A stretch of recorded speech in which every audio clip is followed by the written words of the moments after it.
Have you ever stopped to wonder why some people simply cannot connect with certain ideas, no matter how hard you try to explain them? Why there are individuals who seem to live in a completely different reality from yours, as if inhabiting a world where deep reflection simply doesn't exist? Maybe you've noticed it in work meetings, family conversations, or even in intimate relationships. There's a strange feeling of speaking different languages, even when using the same words. It's like offering crystal clear water to someone who insists on drinking from a murky puddle, and you just can't understand why they won't accept your offer. This frustrating experience is neither coincidence nor bad luck. There is a deep logic behind it, one that reveals something fundamental about the nature of human consciousness and how different types of minds operate in the world. Today, we will explore 6 personality archetypes that represent ways of being so distant from reflective thinking and the pursuit of truth that even someone with the patience and wisdom of Yuval Noah Harari would find it insurmountably difficult to form a genuine connection. This isn't about judging or condemning these people, but about understanding why certain forms of consciousness are fundamentally incompatible and what that teaches us about ourselves and the nature of human communication. The first person Harari would likely keep at a distance is what we might call the collector of absolute certainties. This is someone who has turned their inability to tolerate ambiguity into a psychological fortress. For them, the world is a place where all the important questions have already been answered, where every complex situation can be reduced to a simple formula, and where any challenge to these established truths is seen as a waste of time or even a threat. When faced with nuance, paradox, or the need to rethink their positions, this person doesn't feel curiosity or intellectual interest. Instead, they experience something close to existential panic. Their mind works like a defense system that automatically rejects any information that might shake their belief structures. They're not interested in exploring the complexities of the human condition because to them, that exploration poses a danger to their mental stability. It's as if their psyche built a conceptual bunker, and any attempt at ventilation or expansion is perceived as a hostile invasion.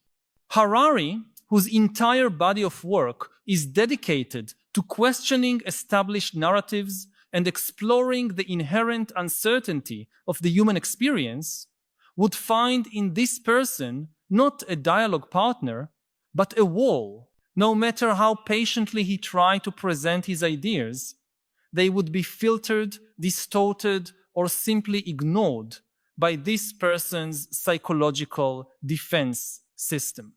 The conversation would become an exercise in mutual frustration, where one is trying to open windows and the other is desperately trying to close them. The second type that would represent an insurmountable challenge is the intellectual performance narcissist. At first glance, this person might seem like the ideal conversation partner for someone like Harari.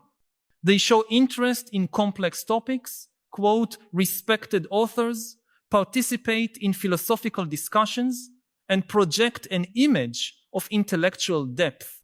But there's a fundamental difference between genuinely being interested in knowledge and using knowledge as a tool for self-promotion.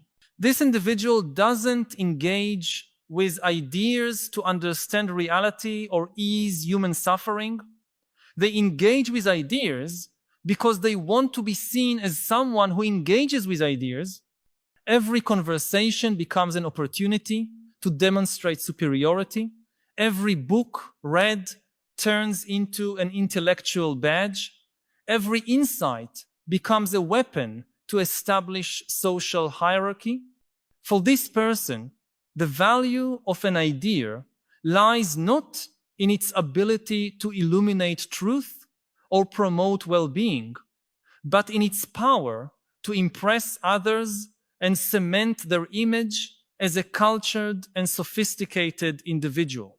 Harari would quickly realize he is dealing with someone who uses philosophy as intellectual makeup, not as a tool for transformation. Discussions would become ego games, where the goal isn't to collaboratively explore the world's complexity, but to win debates and showcase erudition. It's impossible to have a genuine conversation about humanity's big questions with someone who's more interested in how the conversation makes them look than in the content of the conversation itself. The irony is that this person may have read more books and memorized more concepts than many genuine thinkers, but their relationship with knowledge is fundamentally shallow and instrumental. The third problematic category is the extreme relativist who confuses intellectual sophistication with an inability to take any definitive stance on anything. This person has discovered that they can appear very wise simply by denying the possibility of objective knowledge or meaningful moral judgments. For them, any attempt to distinguish between truth and falsehood, or right and wrong, is evidence of intellectual naivety. When Harari speaks about the dangers of authoritarianism, they respond that authoritarianism is just a social construct.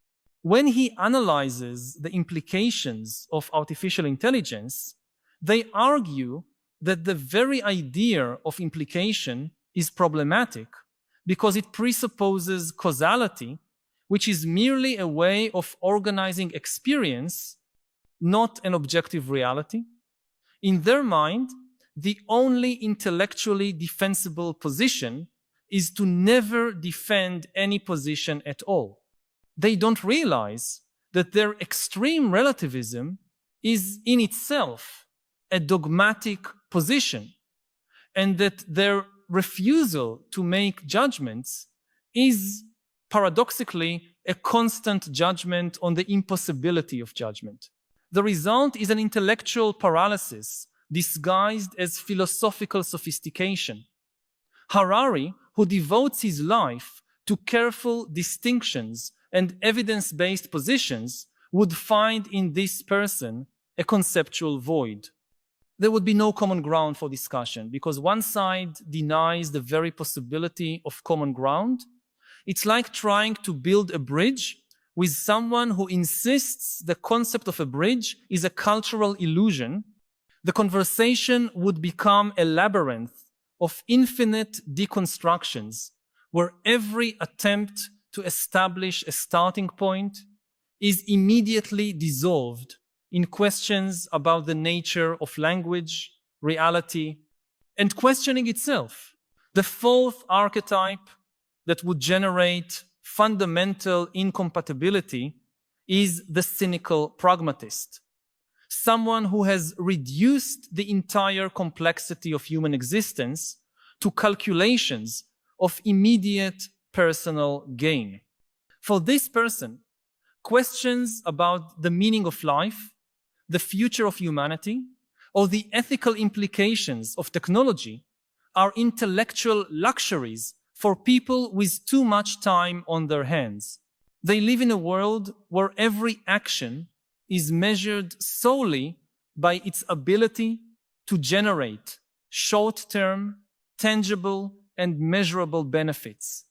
When Harari speaks about the need to rethink our institutions in light of technological transformation, this individual replies with questions about how that will improve their financial or professional situation.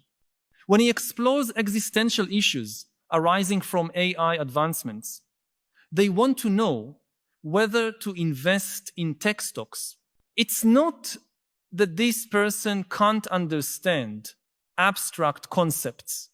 They've consciously chosen to discard any form of thinking that doesn't produce immediate practical results. Their mind operates like a calculator of advantages, and any input that doesn't fit that language is automatically discarded as irrelevant. Harari would quickly realize he is trying to discuss symphonies with someone who only hears the sound of cash registers. The tragedy is that this kind of mentality, taken to the extreme, contributes directly to the very problems Harari tries to analyze.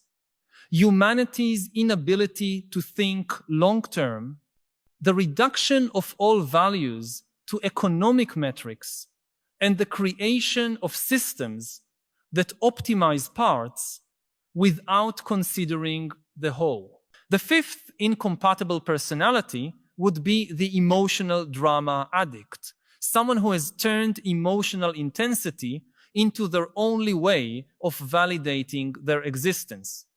This person lives in a constant state of emotional turbulence, not because their life is objectively harder than others, but because they've learned to interpret every experience through the lens of personal drama. For them, an idea only has value if it can be directly connected to personal suffering or individual trauma. When Harari discusses broad social transformations affecting all humanity, they immediately redirect the conversation to how these changes relate specifically to their own emotional problems. If he talks about algorithms and big data, they want to talk about how violated they feel when they receive personalized ads. If he analyzes the crisis of liberal democracy, they want to connect it to their own sense of not being heard in personal relationships. It's not that their individual experiences are irrelevant. The problem is that they are unable to abstract from their particular experience to understand broader patterns or find meaning in anything that can't be immediately personalized and emotionalized. Their mind works like an emotional black hole that pulls every discussion into the gravitational center of their own personal dramas. Harari, who tries to maintain a panoramic perspective on human challenges, would find in this person a centripetal force that constantly pulls the conversation into an emotional specificity where broader analysis become impossible. The irony is that in their constant search for emotional validation, this person ends up being less able to process their emotions in a healthy way because they never develop conceptual tools to put them into perspective. The sixth and final type that would represent an insurmountable obstacle is the simplicity fundamentalist, someone who has turned the rejection of complexity into a moral virtue. This person sincerely believes that all of life's important questions have simple answers, and that any attempt to introduce nuance or consider multiple variables is an unnecessary complication. For them, life would be much better if everyone just followed a few basic principles, whether religious, ideological, or common sense. When Harari explores the geopolitical complexities of globalization, they respond that people just need to be honest and hardworking. When he analyzes the ethical dilemmas of biotechnology, they claim that natural is always better than artificial.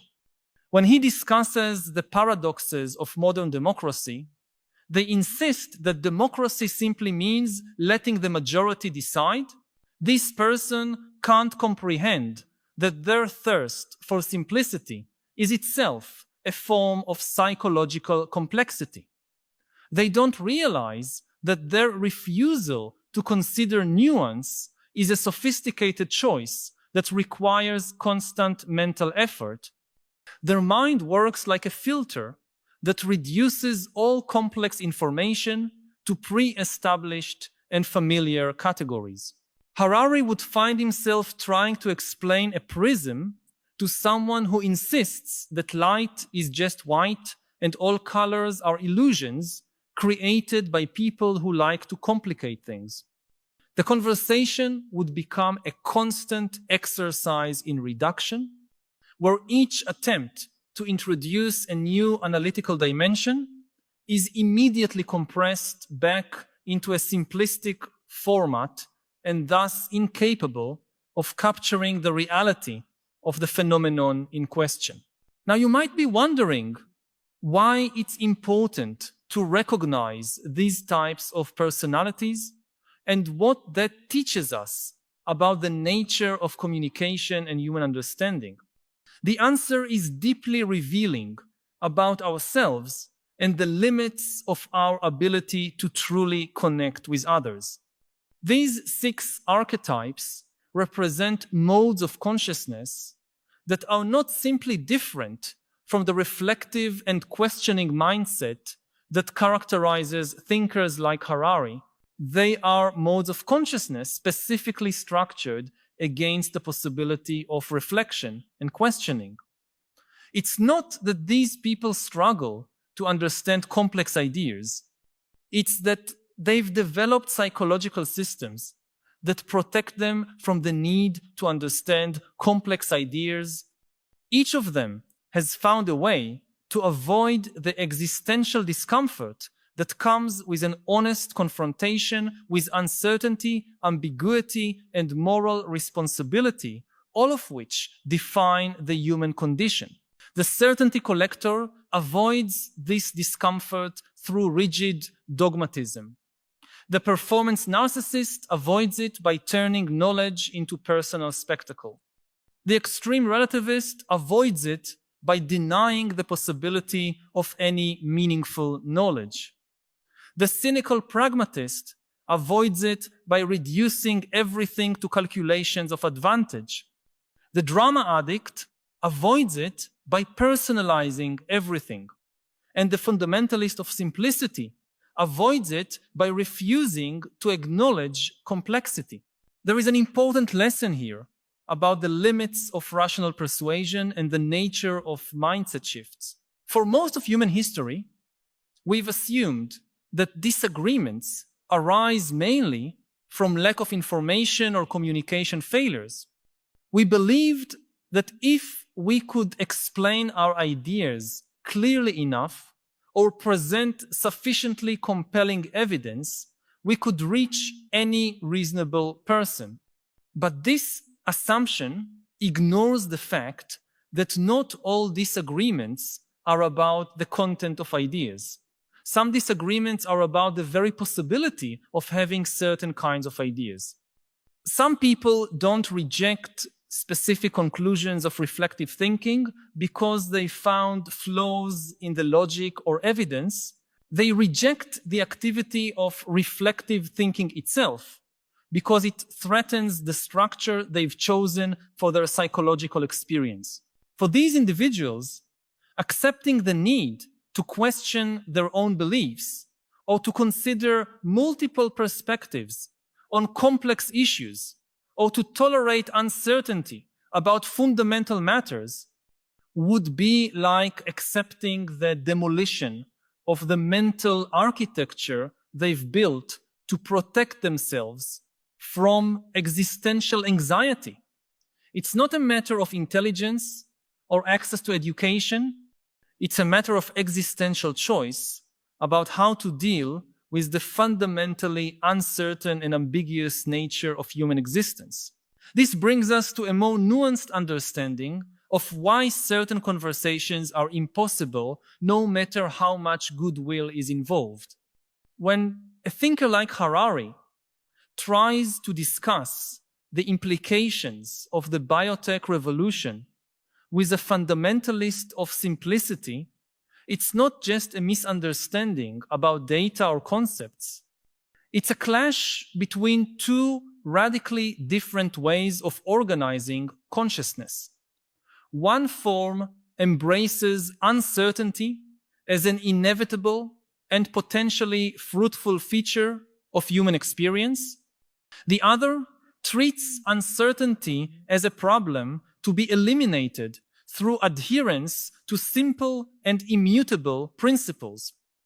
One sees complexity as a reflection of the richness of reality. The other sees complexity as an unnecessary obstacle to peace of mind. These are not differences that can be resolved through better arguments or clearer explanations. They reflect fundamental choices about how to live a conscious human life. I need to pause for a moment and ask you something directly. Do you recognize any of these patterns in people around you? Maybe even in aspects of yourself? I know it can be uncomfortable to admit that we carry some of these tendencies within ourselves.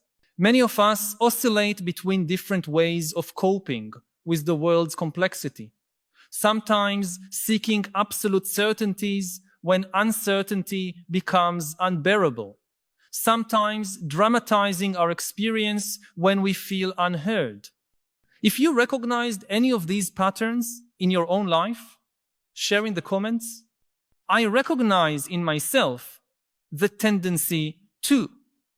Your honesty could help others realize that we all struggle at different times with the temptation to avoid life's complexity through mental strategies that in the long run limit us more than protect us. Sometimes naming these tendencies is the first step in developing healthier ways of dealing with the inherent uncertainty of the human experience. Understanding these incompatibilities also reveals something crucial about the nature of intellectual community and why certain ideas can only flourish in specific social environments. Harari can generate deep insights about the human condition not only because he is individually talented, but because he is embedded in networks of people who share a basic commitment to honest inquiry, to tolerating ambiguity, and to being willing to question their own premises.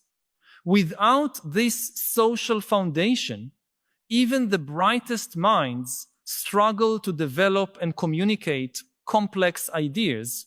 That's why historical periods of major intellectual advancement often coincide with the emergence of communities of thinkers who manage to create protected environments where certain forms of consciousness can develop without constant interference from incompatible mentalities. This isn't about elitism or arbitrary exclusion. It's about recognizing that certain mental activities, like certain physical ones, require specific conditions to occur. You can't practice deep meditation in a place where people are constantly trying to sell you things. Likewise, you can't develop sophisticated philosophical analysis in an environment where people constantly reduce every discussion to political slogans or personal gain. This doesn't mean we should isolate ourselves completely from people who think differently or give up trying to communicate important ideas to broader audiences. It means we need to be more strategic about when and how we attempt those communications, and more realistic about what we can hope to achieve in different contexts. Harari manages to write books that reach millions of people precisely because he doesn't try to accommodate all mentalities at once in his writing. He writes for people who are at least somewhat willing to question established narratives and consider uncomfortable perspectives about the human future. That doesn't make him less democratic or compassionate. It makes him more effective at communicating meaningful ideas to people who are in a position to process them productively.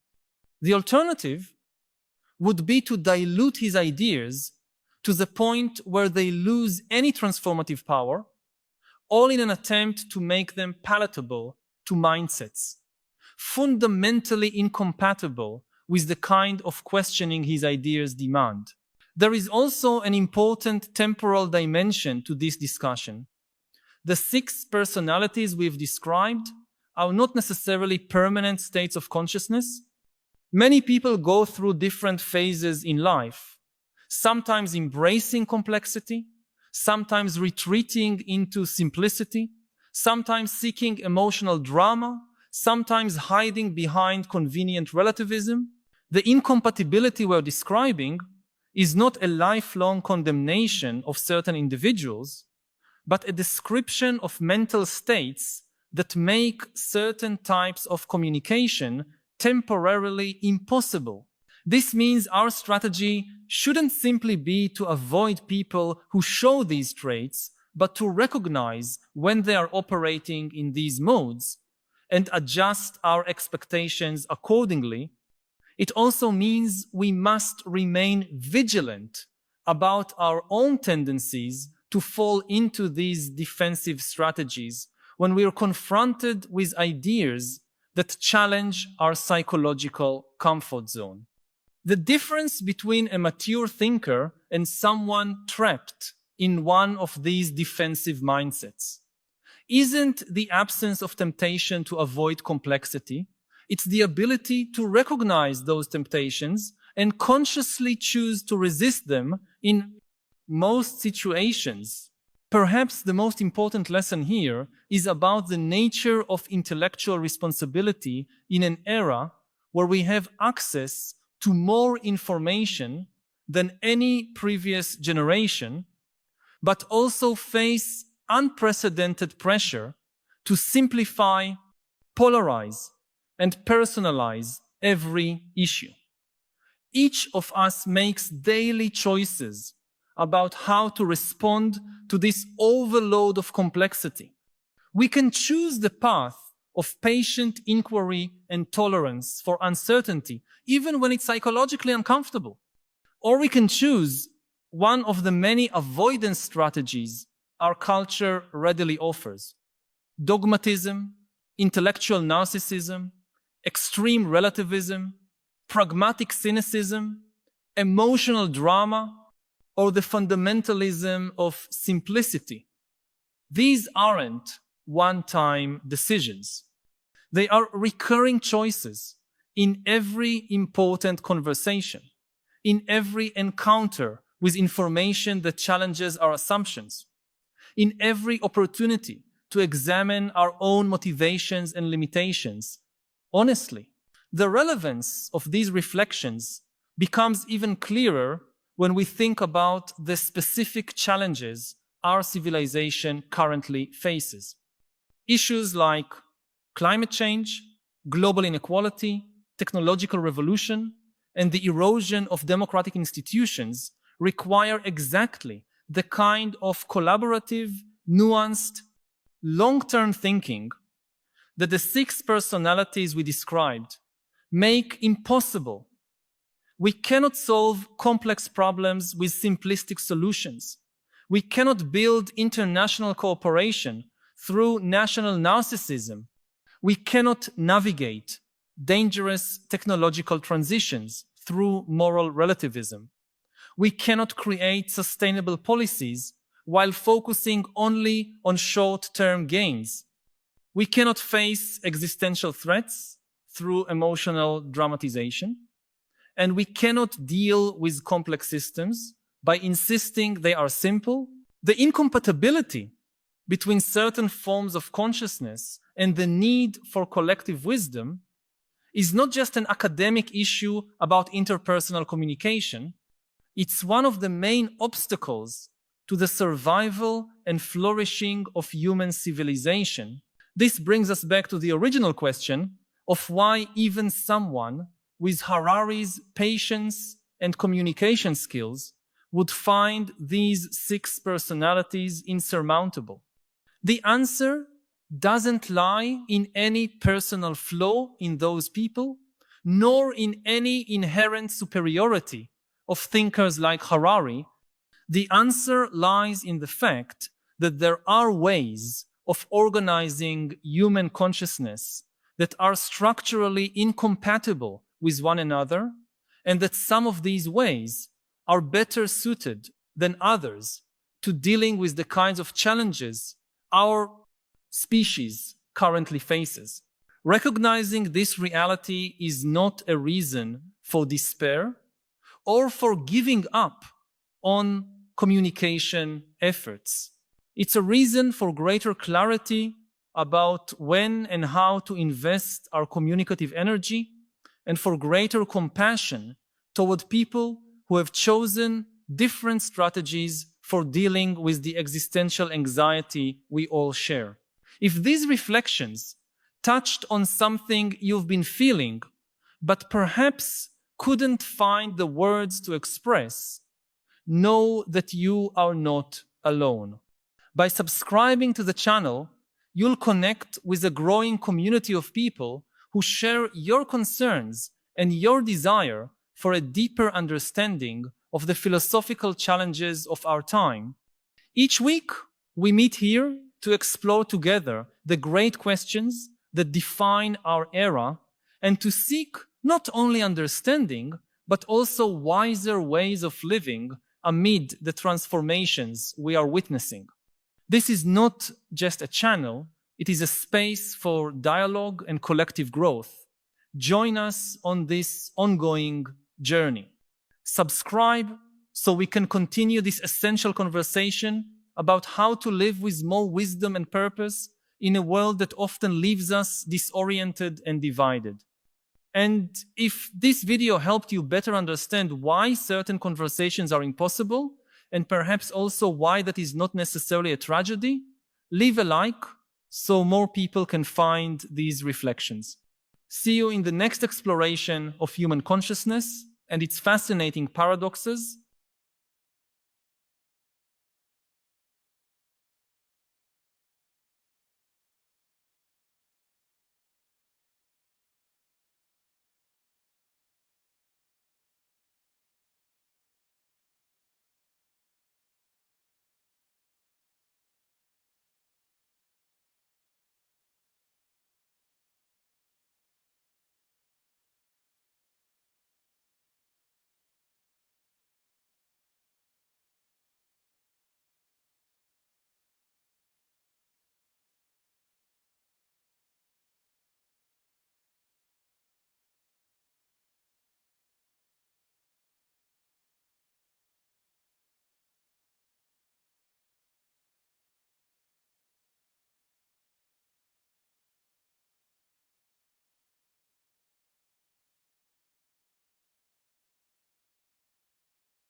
soldiers adding to the problems, and they try to send runners to division headquarters to inform the commanders where the battalion actually is, but none of them could get through the German lines, so they turned to the only thing that could, which was a carrier pigeon, Cherami.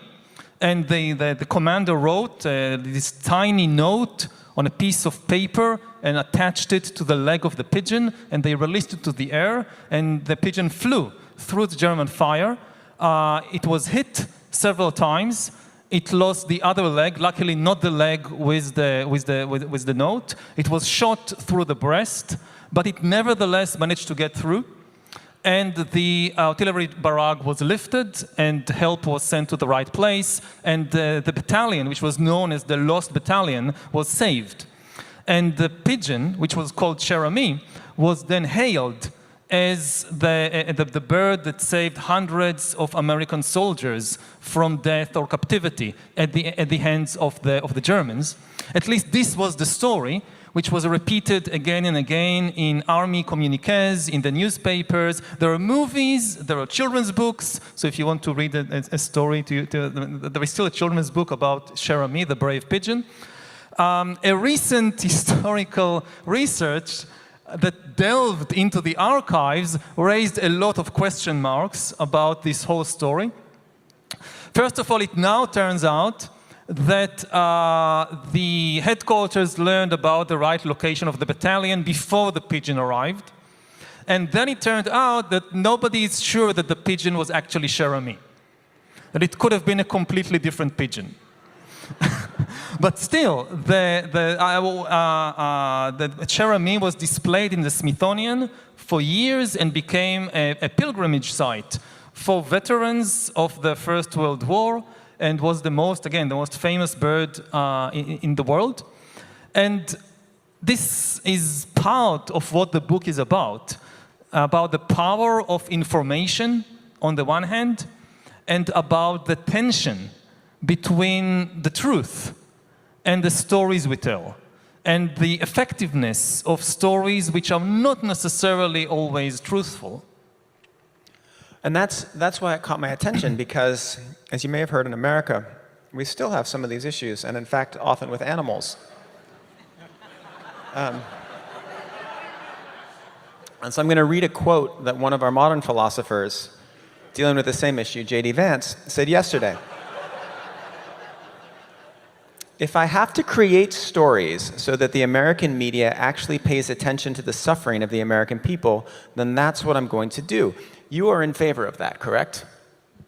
I'm not saying I'm in favor. I'm saying that this is what is happening throughout human history. Yeah. That, again, most information is not the truth. The truth is a rare and costly subset of information. If you want to write a true story, you need to invest a lot of time and effort and money, whereas fiction or fantasy, they're very cheap. You just write the first thing that comes to your mind. The truth also tends to be complicated, because reality is complicated, whereas fiction, you can make it as simple as you like it to be, and people usually prefer simple stories. And the last disadvantage of the truth is that the truth is often painful, whether on the individual level, or if you talk about, say, Israeli politics, on the national level. There are many things people don't want to know about themselves, about their nation, about the world. And fiction can be made as flattering as you would like it to be. So in a competition between something which is cheap and simple and flattering, and something which is costly and complicated and sometimes painful, it's obvious who is going to win unless you give the truth some help. This is the exact argument I made to my board yesterday while I'm trying to raise money for our fact-checking department. But let me ask you then about the question of a noble lie, because it's clear that history is determined by the people who tell the stories, which have either truth in them or they don't have truth in them. And you are not as dismissive of the idea of a noble lie as I expected you would be when I began the book. Explain in what circumstances it is okay for someone who is telling a story to not tell it exactly truthfully for the greater good of some kind. It is impossible for a story to be an exact replica of reality. You know, there is a famous Borges story about an empire that wants to create a totally truthful map, which will be exactly an exact representation of reality. And they end up producing a map with a scale of 1:1. Because this is the only map which will be 100% truthful and accurate and will not simplify anything, will not change anything. It will have to be a 1:1 map. And so the empire was covered by a map of the empire. And the effort of creating this empire, this map, exhausted the resources of the empire that therefore collapsed. And we are now in a similar situation to some extent. There is a crisis of representation in the world. That no representation seems good enough for us. Because no representation can actually be a 1:1 map of the world. This is simply impossible. And we are not sure what to do about it. Now, my position is that every story to some extent is fictional. Every story, you can't tell the whole truth. This is simply impossible. And there are cases that, yes, you need to simplify. As somebody who wrote, you know, the history of the world in 500 pages, I know that sometimes you have to simplify. And fiction in itself is not necessarily bad. You know, the rules of football or baseball, they are fictional. We invented them. It doesn't mean that they are bad. Fictional literature is not all bad. The key is that fiction should acknowledge its fictionality and not pretend to be reality. And when you think about the cultural or political implications of that, if you want to unite a large number of people, you need to use some stories, some mythologies. And this is not necessarily bad as long as you acknowledge what you're doing. So if we compare, for instance, two foundational texts of human history, if you compare the 10 Commandments and the US Constitution. So one text acknowledges its fictionality and the other doesn't. The 10 Commandments doesn't acknowledge that it emerged from human imagination. It claims to be the product of divine intelligence, to come down from heaven. And the downside of that is that it has no mechanism to admit and correct its own mistakes. And for instance, the 10 Commandments, as they were written sometime in the first millennium BCE, they endorse slavery.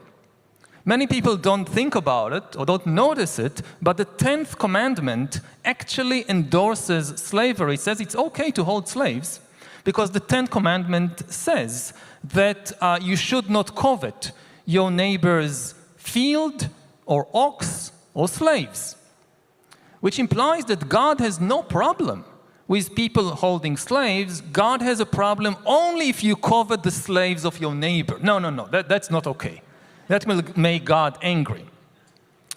And compare that to the US Constitution, which also, like the 10 Commandments, have served as the basis for large-scale human cooperation, for legal systems, for political systems.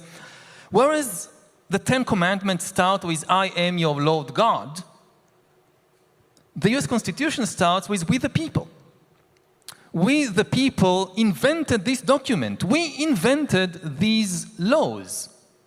And therefore, because it acknowledges that it emerges from the human imagination, it's humans who wrote this document, it also acknowledges the potential that there might be mistakes in the document, and it has a mechanism to amend itself, which was eventually used to amend the US Constitution, which again initially endorsed slavery and was eventually amended to ban slavery.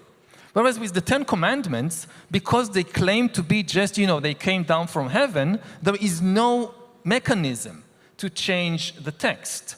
There is no 11th commandment which tells people, well, if you don't like something in the 10th commandment, if you have a 2/3 majority, you can change the text. No, there is no mechanism. I would think it might be possible for Pope Francis to change the second commandment better than the U.S. Congress could change the Second Amendment, but that's where we are. All right, let's stick with religion. I want you to tell the story that I think comes up in at least 3 very consequential parts of the book is the story of the Council of Hippo in Carthage and the consequences of selecting 1 Timothy into the New Testament instead of the Acts of Paul and Thecla. Will you explain that story? I think it's a very important follow-on to what you were just saying about the power of story, and I swear to God, we'll get to AI in just a minute, but this is an important premise for that. We can actually start with AI, which is very, very relevant to the Church Council of Carthage, which took place in what is today Tunisia in 397 CE. Because AI, one of the first big things that we saw it do, that shaping human history, is taking the power of recommendation. That if you go on social media, what you see there is the result of recommendations made by social media algorithms. And the power to recommend to people what stories to read or what videos to watch is extremely important.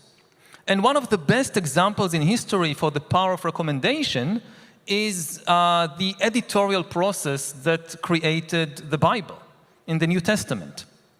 The people who created the New Testament are not the authors of the texts. They are the editors who decided what will be in and what will be out. Because, there was no New Testament, there was no Bible in the time of Jesus or in the time of St. Paul. They never read the Bible, it didn't exist. In the first 4 centuries of Christianity, Christians produced an enormous number and enormous variety of texts. There were stories about Christ, there were prophecies, doomsday prophecies about the apocalypse, there were letters by St. Paul, by other church leaders, there were lots of fake letters that people wrote things in the name of St. Paul like 200 years after the man was dead. So Christian communities were again flooded by a very large number of texts, and a question arose: what should good Christians read? They needed a recommendation list, the same way that today we are flooded by TV series, and we need a recommendation list, what to watch. So in the late 4th century, a committee was set up, a church council, theologians, bishops. They met first in Hippo, in what is today, I think, Algeria, then in Carthage, in what is today Tunisia, and they hammered out a recommendation list, top 27 texts every Christian should read. And this became the New Testament. They didn't write the text. They went over, again, very large numbers of texts that existed at the time and chose what will be in and what will be out. And this shaped Christianity and the views of billions of people on numerous issues until this very day. And to give you just one example out of many, so one very popular text with Christians at the time was the Acts of Paul and Thecla. Paul is St. Paul, and Thecla was one of the most favorite saints of the time. She was a woman disciple of Paul, and she was a leader of the community. She preached, she performed miracles, she baptized, and she was hailed as an example that women can be leaders in the church, and women can preach, and women can baptize and perform miracles. So this was one popular text with one view of women. Then there was another text, a letter, allegedly from St. Paul to Timothy, which most scholars today think is a much later forgery, was not written by St. Paul in the 1st century, probably forged in his name sometime in the 2nd century. And in this letter, a completely different view of women and their role in the church. It says that women should be obedient, should be silent, should never be leaders. They should fulfill themselves by doing whatever men tell them to do, and by having children and raising children. This is their role in life. And the committee in Carthage decided to exclude the acts of Paul and Thecla from the top 27, but to include this letter to Timothy, which is still part of the New Testament around the world, as 1 Timothy. And this has shaped the views of billions of Christians about women in the church and also in general for more than 1,500 years. This is the power of recommendation. And now this power, and this connects to AI, this is the power which is increasingly held by AI algorithms. We have now this kind of huge public debate about social media and the spread of fake news and conspiracy theories and so forth on social media. And you hear people like Elon Musk or Mark Zuckerberg saying that we don't want to censor anybody, that this is an issue of freedom of speech. But it's not. The problem with the spread of this type of information on social media is not human users producing certain lies or fictions or fake news. The real problem is corporate algorithms deciding which stories to recommend, which stories to promote. And the power that was held by the bishops in the Council of Carthage and the power that was held by newspaper editors in recent generations, this is now the power in the hands of the social media algorithms. And this should be at the center of the debate, which we'll get to. On regulation, it's not about the freedom of speech of humans.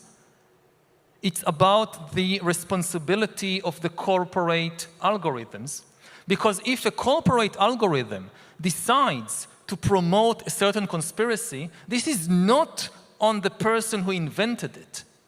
This is the decision of the algorithm and the decision of its human corporate masters, and this is what should be at the center of the debate. So what I'm hearing is if the Council of Carthage had been slightly different, women would have been empowered much sooner. We would have had a feminist revolution several centuries earlier. Probably AI would have been invented, and we all would be obliterated by now. Is that correct, Yuval? That's one possibility. I mean, you can never, history is extremely surprising. Yeah, no, I know. You can never predict the outcome. You can't unspool one thread from the tapestry. Let's go to some of the concerns you have about AI. I want to go through some of the concerns very quickly, and then I want to go through your philosophy of how these algorithms should be structured. But very briefly, in just a word or two, explain why modern AI might destroy democracy. Ooh. Very briefly. Well, very briefly, democracy is a conversation. Dictatorship is one person dictating everything. That's dictatorship. Democracy is when a group of people have a conversation in order to decide what to do about any major question. Now, to have a conversation is not an easy thing. And there are technical difficulties. If you have 20 people trying to have a conversation, so they can all gather in a room and talk with each other. But how can 20 million people have a conversation? You need some kind of technology in order to do that. Now, until the modern age, there was just no technology to facilitate large-scale conversations, which is why there were no large-scale democracies anywhere in the world. The only examples we have of ancient democracies, they are all small-scale. They are city-states, like Athens or Republican Rome, just one city, or they're even smaller, tribes and bands and villages. We have many examples of these small small-scale democracies, not a single example of a large-scale democracy in the ancient world. All large-scale polities are authoritarian. We begin to see large-scale democracies only after the rise of modern information technology. The first crucial technology is the newspaper, and then we have the telegraph, and the radio, and the television, and suddenly it becomes feasible. There are other conditions that have to be met. It doesn't guarantee democracy, just that you have a newspaper. You have newspapers and radio also in the Soviet Union. But it becomes possible for the first time in history to have large-scale democracies.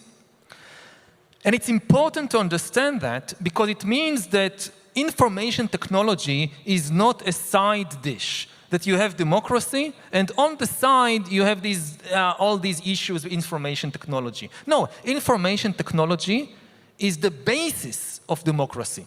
Democracy is built on top of this technology.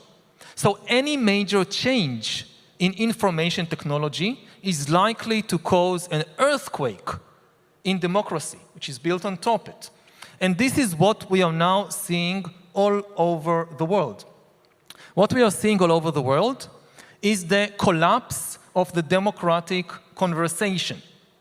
We have the most sophisticated information technology in human history, and people are losing the ability to talk with each other, and even more so, to listen to each other. And in every country where this is happening, there are these unique explanations of what is happening in our country. Why can't Democrats and Republicans in the US have a conversation anymore? And you go to Israel, to my country, you hear the unique explanation of what is wrong with Israel. And then you go to Brazil, and then you have the unique explanations of what's wrong with Brazilian society. But you see, the same thing is happening everywhere. The conversation is collapsing, and this is not because of some special feature in the history or society or economy of the country. It's a universal earthquake which results from the rise of this new information technology that originally the developers of the technology promised to us that it will spread the truth and bring tyrannies down and strengthen democracies, but it is doing the opposite. And very briefly, one way to visualize what is happening is imagine that democracy is a group of humans standing and having a conversation, and suddenly a group of robots enter the circle and start talking very loudly, very persuasively, very emotionally, and we can't tell who is a human and who is a robot. This is what has been happening over the last 10, 15 years, and the result is that the conversation is breaking down. And again, this is not a uniquely American phenomenon. It is happening all over the world, leading more and more to the rise of dictatorships, because dictatorships don't need conversations. Again, there is one person dictating everything. Well, let's push on that assumption for a second. So I could have a different metaphor, which is not a bunch of robots enter the conversation, but a bunch of infinitely intelligent aides join me, and they help me sort through the conversation, and they help me prepare for what I'm going to ask. And then not only that, if you look at the last year, obviously Venezuela, tragic example, but we had, elections are not the same as democracy, but we'll use them as a proxy for this hypothetical. We had reasonably positive elections, if you're in favor of democracy, in Poland. We had a little bit of progress in Turkey, serious progress in India, in fact, where an illiberal democracy has actually been challenged. We had an extremely smooth election leading to the election of a Jewish woman in Mexico. We had extremely swift and effective, no deepfakes, maybe don't like the outcome of the election in France. Similar election in the United Kingdom. I mean, the world's doing all right on these elections despite the challenges of social media, AI, everything else. And it's not that it's already a done deal. It's not that democracy has collapsed. But if you look at the health of democracies today compared to 10 years ago or 15 years ago, at least the momentum is very worrying. And again, it's not, I don't think what really surprises me when I look at the examples from around the world is that it's not about some huge ideological gaps. Actually, the ideological gaps between the different camps today in a place like the US are much smaller than 50 years ago. What worries is the kind of temperature of the argument, and again, this inability to have a reasoned debate, to have a reasoned conversation. Simply having elections is important, but it is not enough. Elections are not democracy. And even in some of the examples you mentioned, so it's not about who wins, which 51% win in the end. It's about the relation between the 51% and the 49%. And democracy shouldn't feel like every election is a life and death struggle, that if we lose this, it might collapse. And even more so, it shouldn't feel like a war between enemies. If a country reaches a situation when people view their political rivals as enemies, then democracy cannot survive for long, because then every election, again, it's like a war. You do anything to win. If you lose, you have no incentive to accept the verdict. If you win, you only take care of your tribe. What is happening in this situation, that a nation breaks down into tribes, leading eventually either to tribal warfare and civil war or to dictatorship. I think that the key thing here also has to do not just with democracy, but also with nationalism and with the breakdown of national communities. That many people think that democracy and nationalism, or democracy and patriotism, are somehow opposites, but they go together, they must go together. Democracy functions well only when there is a national community, only when you feel that you really care about the other people in your country and that they really care about you. If a nation reaches a point when there is no longer a nation, there are warring tribes, and each tribe cares only about itself, then it's only a question of time before democracy collapses. And this is really the worrying trend that we see in many places around the world, irrespective of the results of the latest elections here or there. And this, again, it goes back to the type of communication between people. Can we, for instance, listen to people with different views from our own without thinking that they are enemies? I learned in the green room that one of the ways that Yuval avoids arguing with bots on Twitter is that he, as he says, is he's stuck in the 90s and uses email and the telephone. Let me ask you a question then. All right, so we're headed into this age. I will certainly agree that democracy is at risk, and I will certainly agree it is at risk for the reasons you give, and I will certainly agree that we will soon have extremely powerful AI algorithms that will underlie a lot of the decisions we make and a lot of the thinking that goes on in our own heads. In a very important section in the book, you lay out 4 values that you think should be embedded in AI systems, and they are benevolence, right? AI systems should be benevolent, seems reasonable.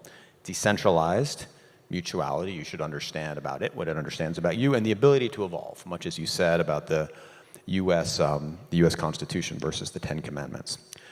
So a question for you, what happens when some of these come into conflict with each other, right? So when I read that section, I thought, well, benevolence kind of is in tension with decentralization, because if you decentralize these algorithms, then suddenly you have all kinds of algorithms, you have all kinds of options, you have all kinds of different companies, some of which will be benevolent as you define it, some will not be benevolent as you define it. Well, how is one supposed to weigh these 4 principles for designing future AI systems? Because weighing them correctly seems pretty important to getting the world you want. Yeah, with benevolence, I mean something very, very narrow, and something we've known for centuries.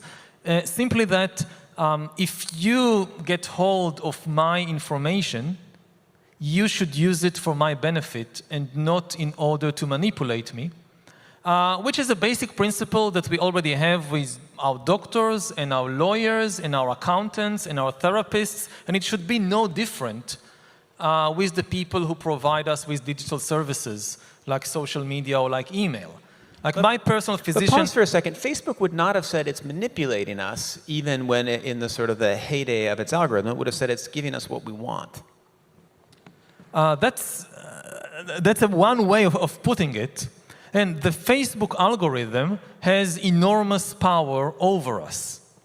And Facebook's business model, and the business model of most of these social media companies, it is based on increasing user engagement. And engagement sounds like a nice thing, but who doesn't want to be engaged? But for them, for the companies, it means that we need to spend more time on the platform, because the more time I spend on it, the more money they make, either by showing me advertisements and commercials or by collecting my data and then giving it or selling it to third parties. And whether this is what I want or not, that's a very big question. Do I really want to spend more and more time on the platform? Now, what their algorithms do is, by trial and error, they find my weaknesses. And they use my weaknesses to keep me glued to the screen for longer. This is the basic idea of hacking. How do you hack a smartphone or a computer or a program? You look for the weaknesses in the code. It's the same with human beings. This is how you hack human beings. You use these algorithms to find the weaknesses in our code. Each person with their own weaknesses. It's not one size fits all. What makes me angry? What do I already hate? What do I already fear? Or what I'm greedy for? And they give me more and more and more of that. It's like, the food companies that learn that if you pump something full of sugar and fat and salt, people would want more of it. Now, is it really good for us or not? Again, there is a question here. It's not an easy thing to solve, but this is the key of the dilemma, the key of the discussion. And again, the main message is that ultimately it should not be about the profits of the corporation, but whether consuming all this information is really good for me or not. And one last point, I think, like in the example of food, we've reached a point when I think most people need an information diet. That this simplistic idea that more information is always good for us is simply wrong, the same way that more food is not always good for us. Well, that's why everybody should subscribe to The Atlantic. Let me give you a thought experiment. Because part of what I think is going to, for your system to come down and to work, it's going to depend a little bit on who defines benevolence and who defines these values. And so I want to give you a thought experiment from a conversation I had at a bar not long ago.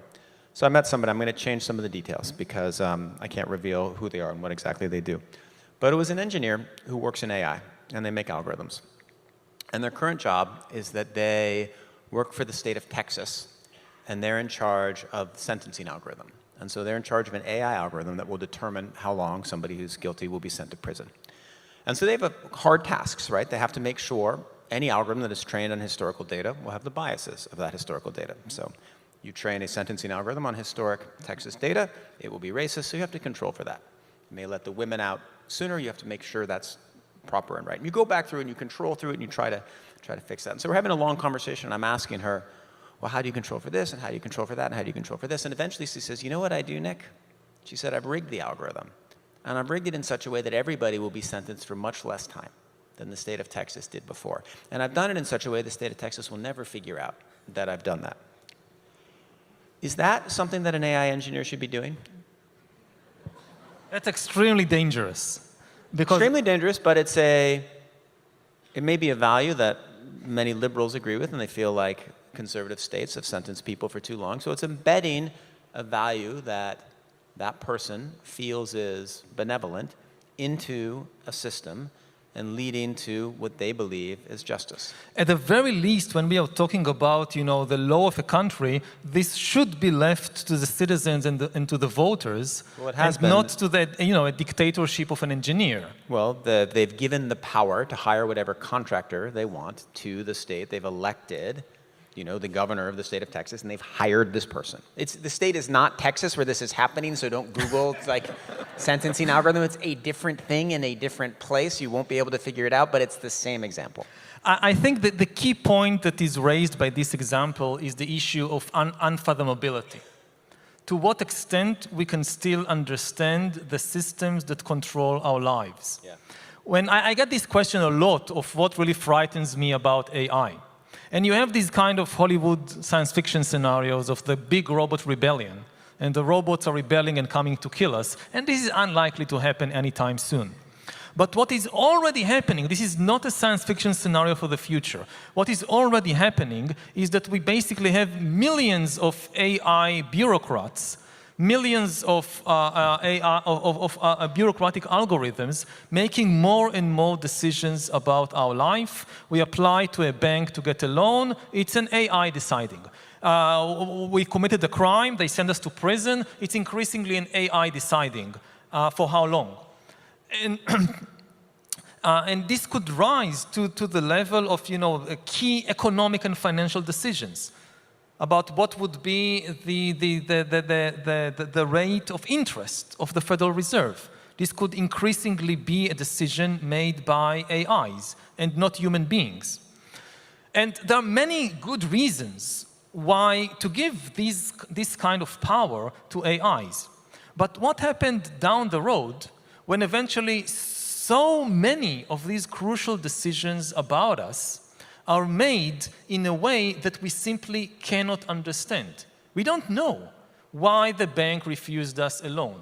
We don't know why they sent us to 5 years and not 4 years or 6 years in prison. We don't know why the interest rate is 4% and not 3%. And we don't know, not because somebody's hiding it from us, simply because it's far too complicated for the human brain. That the advantage of AI, the good side of AI, that it can analyze much more data than any human brain, find patterns that we can't, deal with mathematical complexities which are way beyond what we can deal with. But the downside of all that is, what is the meaning, for instance, of democracy? If increasingly all the decisions, or at least many of the decisions, are made in a way which are not transparent and therefore not accountable to human beings. Let's go through another one, which is somewhat similar. So one of the companies that makes AI systems is Anthropic. And they use this system called constitutional AI as they choose how they write their prompts and how they structure their algorithm, which is probably the closest of the major AI companies to, as I understand it, the philosophy of Yuval Harari. And so when it gives an answer, it checks whether the answer would abide by the UN Declaration of Human Rights, right? It actually follows like the US Constitution, the UN Declaration of Human Rights, and Apple's Terms of Service. It's very funny. But in any event, the biggest problem that they have and the other AI companies is they don't know, just as you said, they don't know why things make decisions. And so they've been trying to understand what's called interpretability.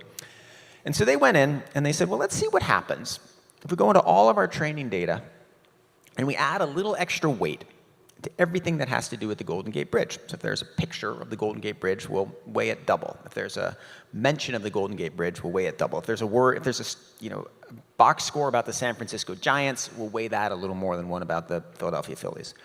They do all that, and then they ask Claude, tell me a love story. And naturally, the love story takes place on the Golden Gate Bridge, right? If you mess with the training data and the weights, you get some of these interesting outcomes. So then the question for you would be, if we can do this, why not go into the AI and not weight it towards the Golden Gate Bridge, but weight it towards love, compassion, benevolence? Is that a good idea? I'm not sure what it means in a technical sense, but when I look at human history, I know that quite often in history, people talk about love, or they start with love, and very quickly they get to hate and to war. The Christianity, which sees itself, and going back to the Council of Carthage, sees itself as the religion of love, that it's all about love, was responsible for more violence than any other religion or ideology in history.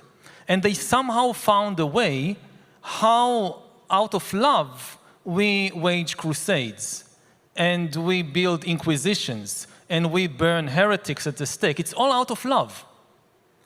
And they really believed it. They also gave us Bach. But again, the way that I think this often happens is that if you think that you are motivated by love, and if you think that you're trying to build utopia, whoever stands in your way must be demonic. Whoever stands in your way must be evil. The more good I am, then any opposition is by definition, it's not just somebody who thinks differently, but they are evil. Now again, I'm not sure how to translate that into AI speak, but again, one of the lessons from history is that just thinking that because we have these kind of good weights, we've weighted our holy book, we've weighted the code in favor of love. Anything that has love, it got extra. Anything that has compassion, it got extra. And somehow from that you get the Inquisition. So if it happens with humans, I would also be very worried about AI. But what we need, the basic thing that, again, we learn again and again in history is that we need a self-correcting mechanism. We can't trust that just because something has these good values at its basis, what will come out of it will also necessarily be benevolent and compassionate. We saw it again in the modern age with Marxism, which begins with these wonderful ideas of equality and of compassion, and ends with the gulags. And if you're really convinced that you're coming from a good foundation, and also if you think that you're in the process of building utopia, then it gives you an open check to do the most horrible things on the way to utopia. And again, anything that stands in your way is then transformed from political rivalry to kind of demonic possession. I mean, in some ways, this is one of the scariest things you said, because the people who are building the AI models genuinely do believe they're leading us to utopia, right? And that's very, very dangerous, because this is what gives them the open check. They say, we're building utopia, so anything that kind of we have to sacrifice on the way is worth it, because when you would look at the bottom line, and this was the basic argument also of people like Lenin and Stalin. Yes, we have to murder these millions of people, but in the end, when we build utopia, real existing socialism here on Earth, it will turn out that it's, these billions who died in the Gulag, this was worth it. Man, I had never thought of the Khmer Rouge at the same time I thought of Anthropic, but here we are. But hold on, Yuval. In the next couple weeks, I think, where were you last? You were last in Toronto. You're probably going to move west, and you're probably going to sit down, and you're going to sit down with all these people because they all read your books, right? There's this famous image of Jeff Bezos, and he's giving this interview, and he's got like 4 books behind him on his bookshelf, and like plants, and and 3 of them are Yuval's, I believe. So you're going to be talking to these folks, and so what you're telling me is that if, say, Dario Modi, the guy who runs Anthropic, is there, he's like, we're trying to figure out what to train on, and I've been thinking we should train it on, we should just train it on sort of positive, uplifting, factual stories. I really don't think we should, train it on everything, which includes like serial killers' diaries. And you're going to say like, no, put the serial killers' diaries in there because, don't just train it on your definition of love. Is that what you're going to argue to him? No, I mean, I would basically say that I don't know how to train AIs. This is not my field. But no matter what kind of positive basis you give it, and no matter what positive intentions you have, your number one assumption should be that this thing is not infallible. I'm not infallible. There is a high chance for mistakes, and therefore I need to leave room for correction. I need the most important thing when you build it is build a mechanism for identifying and correcting the mistakes. Again, this is also the advice that I would have gave Lenin in 1917.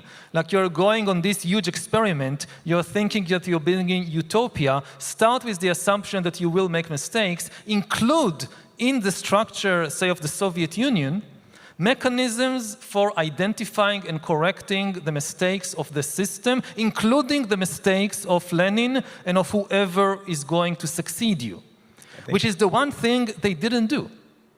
Yeah, Lenin should have read *Sapiens*. I have a nice image of him reading it on the train there. All right, let's talk a little bit about cocoons, which is one of the extremely interesting parts of your book. So you make an argument, and you say that there are some fundamental human issues, like the separation of mind and body. You tell the story of Martin Luther. It's actually a way of telling the story of Martin Luther I had not read before. But you argue that what could happen in an age of AI is that you end up with some civilizations that have a totally different understanding of what is the mind and what is the body, and therefore totally different judicial systems. So it's one of the most mind-bending parts of the book. I'd like you to explain this to the audience. Ooh. So there is a lot of explaining. I'll try to do it short. I mean, first of all, about the cocoons, it's the changing of the metaphors in this age of information revolution. That, 30 years ago, the dominant metaphor was the web, the World Wide Web. And the web was supposed to connect everything and everybody. And over the years, the web kind of closed in on us, and now it's the cocoons. That every person or every group is enclosed within an information cocoon, and sometimes, your next door neighbors are in a different cocoon than you, and there is just no way to access from one to the other. And an extreme example of where this can go, like today, people don't agree, like in the United States, about who won the last elections. This can go to a place where people don't agree what a human is, or what a person is, and what are the relations between mind and body. One of the recurrent arguments throughout history that we see in many traditions, in Judaism, in Christianity, in Hinduism, in Buddhism, is what exactly is a human being, and what is the relation between mind and body, or between soul and spirit and body. So if we again go back to the age of the Council of Carthage and early Christianity, so Judaism and the first Christians, which came out of Judaism, they viewed humans as embodied entities. The body was central. We are bodies. The soul, biblical Judaism did not talk at all about the soul. The idea that there could be a soul that exists separately from the body, unheard of in biblical Judaism. It's all about the body.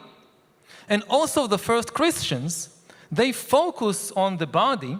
The whole idea originally is that God is incarnated in the flesh. The flesh is at the center. And after Jesus is crucified, he is supposed to come back in the flesh. And the kingdom of God is supposed to be a material kingdom of fleshy bodies on the earth. But eventually, under influences of Platonic philosophies and other influences, and also for practical purposes, because the kingdom of God was nowhere to be seen, and the really big problem for early Christians is that they won. When you're a persecuted minority, a sect, you can have all these promises, okay, when we finally gain power, then we'll have the kingdom of God. And then they have one of the biggest disasters that can happen to any religion, they gain power. They become the dominant religion of the Roman Empire, so where's the kingdom of God? And there is no kingdom of God. You still have the same wars and corruptions and civil wars and executions and human greed, and it's all the same. So they say, okay, the kingdom of God is not on earth. It's on a different level of reality. It's in heaven. And you can't access it in the flesh. After you die, your soul will get to heaven. And many Christians drift towards a very different view of humans as a dualistic view, actually, that my real essence is my soul, which is entrapped in a material, biological, filthy body with all these sexual passions and all these lusts. And the hope, the ideal, is that eventually the soul will be released from this earthly, fleshy prison and get to a purely immaterial realm, which is heaven, where it will exist forever and ever. And throughout the 2,000 years of Christian history, you see this tension. They can never really abandon the body, partly because the Bible is full of it. And again, Christ was incarnated in the body, in the flesh, and rose and came back to life in the flesh. And there is very little about this immaterial realm of pure souls in the Bible itself. It all mostly came later. So there is this constant arguments that often leads to blows and to wars of religion. And in the early century of the church, one of the biggest arguments was about the nature of Jesus Christ himself, with one camp saying that he was entirely a human, made of flesh, another camp saying that he was entirely divine and non-material, a spiritual being, and there was a third camp who said that he was non-binary. And the non-binaries won. This was the eventually official doctrine of the church. He is non-binary. He's both and none at the same time. But huge arguments and also violence around these issues. Now, how does all this relate to AI? We are going to have another round of this mind-body debate. We are already in the midst of it. What is your identity? What defines your identity? Is your identity defined by your biological body? Or is your identity defined by what you believe about yourself, by your faith? You know, people like Martin Luther, they said sola fide. The only thing that matters is what you believe. And we are now living in a kind of new round of this debate, with some people say if you go online, you can be whatever you want. The biological body sitting in front of the screen should not limit the identities that you can adopt. Other people say, no, there is a biological body. This is the center of your identity. You cannot ignore your biological body. And as everybody knows, this is a very heated debate right now. And this also potentially will influence how we treat AIs. AIs have no bodies, but they will increasingly be able to interact with us and to press our emotional buttons and even to pretend to have emotions of themselves. Now, people who give primacy to the body in the identity of a person will resist treating AIs as persons. People who think that identity has little to do with biology will have a much easier time giving or treating AIs as persons, even though they have no bodies. And different countries can go different ways. So, you know, arguments about human rights today between, say, United States and China, think what it means in 50 years when you perhaps have billions of entities which are considered persons with rights in one country, but another country doesn't recognize them as persons at all because they have no biological body. And at least in the US, interestingly enough, there is already a completely open legal path to recognizing non-humans devoid of bodies as legal persons with rights. Because corporations, according to US law, are legal persons that has, for instance, freedom of speech, according to the Supreme Court since at least 2010. Now, at present, this is a legal fiction. because all the decisions of corporations are made by human beings with biological bodies. So Google, according to US law, is a legal person, but at present, all the decisions of Google have to be made by some human being. But what happens, in a few years maybe, when you start incorporating AIs as legal persons? You can technically incorporate an AI as a corporation, let's call it Google. And the interesting thing about Google is that it doesn't need any human employees to make its decisions for it. This is what the AI can do it by itself. So the AI, for instance, can open a bank account and can start earning money. It can go on TaskRabbit or Mechanical Turk online and offer its services to people or corporations and earn money. And then it has money. And then it can start investing its money in the stock exchange. And if it's a very intelligent AI, it could potentially become the richest person in the US. So think about a situation when the richest person in the US is not a human being. It's an AI. And again, according to US law, as far as I understand, one of the rights reserved for this non-human person is freedom of speech, which manifests itself, among other things, in making political contributions. So this AI could donate billions of dollars to politicians in exchange for giving even more rights to AI. So these are the kinds of science fiction scenarios I think that we should be more concerned with than the Great Robot Rebellion. If a senior AI bot starts to hit on a junior AI bot in this corporation, what should the AI HR department... Okay. We have a bunch of flesh and blood bodies here who have to go get pizza and beer. So I'm going to ask just one more question about the apocalypse, and then we're going to go to audience questions. So I was reading your book on the subway. I was wrapping it up before dinner the other night with my son, and this was my favorite paragraph. I'm just going to read it to you, and I want you to explain what it means. We have now created a non-conscious, but very powerful alien intelligence. Agreed. If we mishandle it, AI might extinguish not only the human dominion on Earth, but the light of consciousness itself, turning the universe into a realm of utter darkness. Very cheerful book here, Yuval. This is the end. It is our responsibility to prevent this. So one way to prevent it would be to prevent AI from extinguishing us. Another would be to try to create consciousness and send it out into the universe. Explain to me, the question that this paragraph raises is, what is the thing that humans could do that would allow consciousness to exist even if we extinguish ourselves?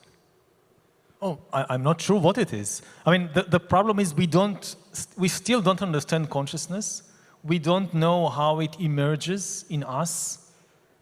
We don't know how it evolved. That's why we also, with regard to AI, this big question of AI consciousness, I tend to be agnostic about it.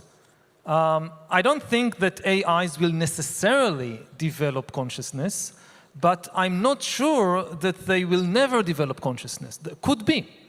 So again, this scenario that AIs destroy human civilization, take over, and maybe spread from Earth to the rest of the galaxy and to other galaxies, but in the process they never develop consciousness. This is the dark universe scenario.